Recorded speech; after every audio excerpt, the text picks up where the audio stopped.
what I really appreciate about Kashmir Shaivism is a couple of things. One of them, uh, because it comes from the tantric background, the tantric universe, it shared with Tantra this very positive outlook towards the world.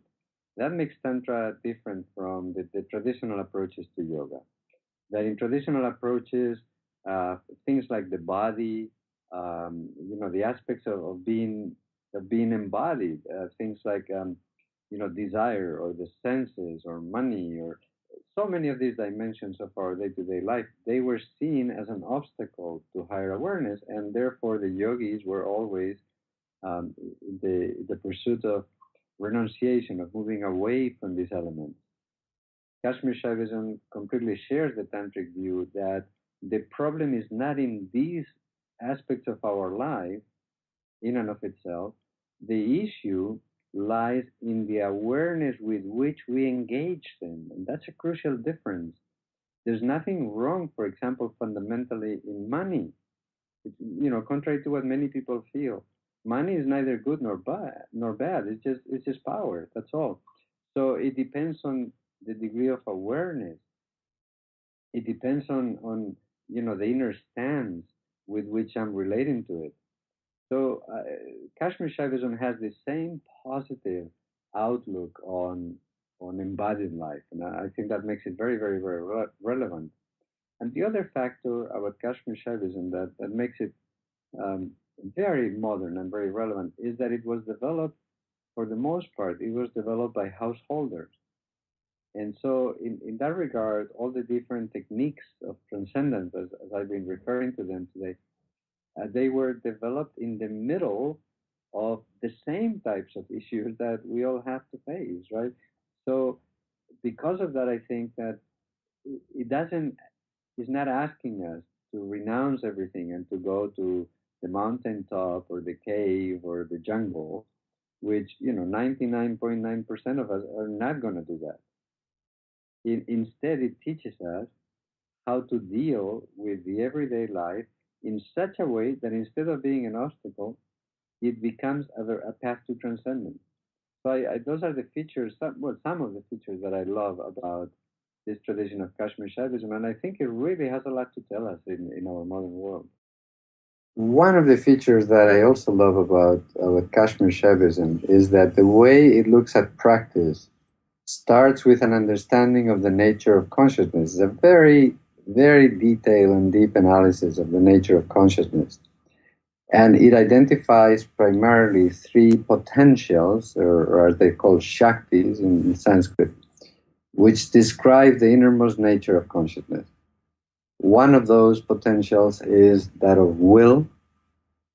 The second one is that of the capacity to understand, to conceptualize. And the third one is the capacity to act.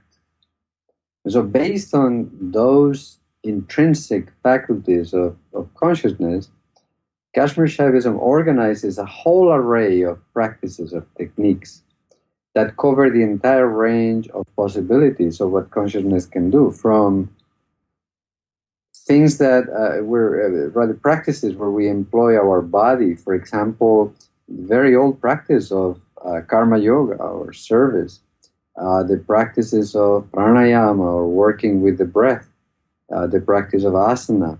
All these practices where the body takes center stage, where we are doing things, to then a slightly more internal type of practice, such as self-study, for example, or scriptural study, which is also a very old practice. The use of mantras, which Tantra really developed into an amazing technique. And also innovations in that realm of the mind, such as the use of visualization in a way that had not been used before. Nowadays, every Olympic trainer, for example, uses visualization as a regular tool. But when Kashmir Shaivism and Tantra were developing these techniques of visualization, this was an innovation. To use imagination as a tool for transformation, as a tool to literally transform experience. So you have a tremendous depth of understanding of how to use the mind as well in the pursuit of yoga. And then finally, the practices that are even more subtle, that leave behind the body and the mind in the pursuit of basically awareness. So the practices of observation, for example, of the witness, that they did exist before Tantra. Those are very much part of Tantra as well, and part of Kashmir Shaivism. But then beyond that, there are other techniques of literally bringing all our attention to bear into the one-pointedness, the mindfulness that transcends the activity of the mind and the intellect. So you see, the range is tremendous because it covers everything from the most subtle types of techniques, such as those of mindfulness and witnessing, to the most sort of action-intensive and body-intensive types of practices, like even rituals and service and so on, and everything in between. And it is remarkable that because Kashmir Shaivism is drawing from Tantra, we find literally hundreds and hundreds and hundreds of different techniques. That's what is amazing to me. When you look at the history of yoga, that within a very short period of tantric development, you have more new techniques being created than had ever existed before.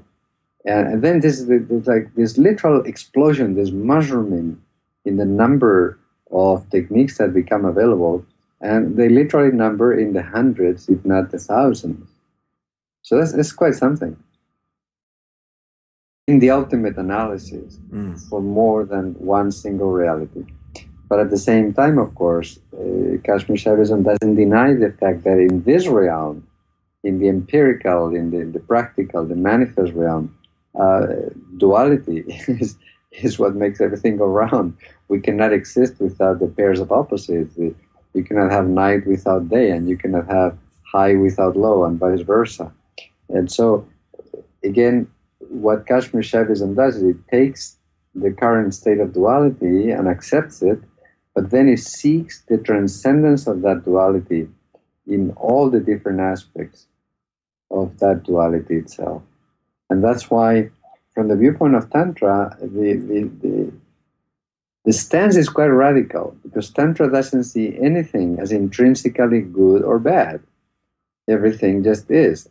And then it depends on what we do with it, how we relate to it, what the results are, whether we can speak of something being positive or negative.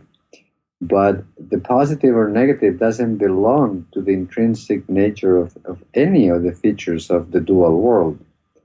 What makes something positive or negative is the results. And the results, what are the fruits of the results? What Well, for example, what are the positive what are the positive benefits of the results?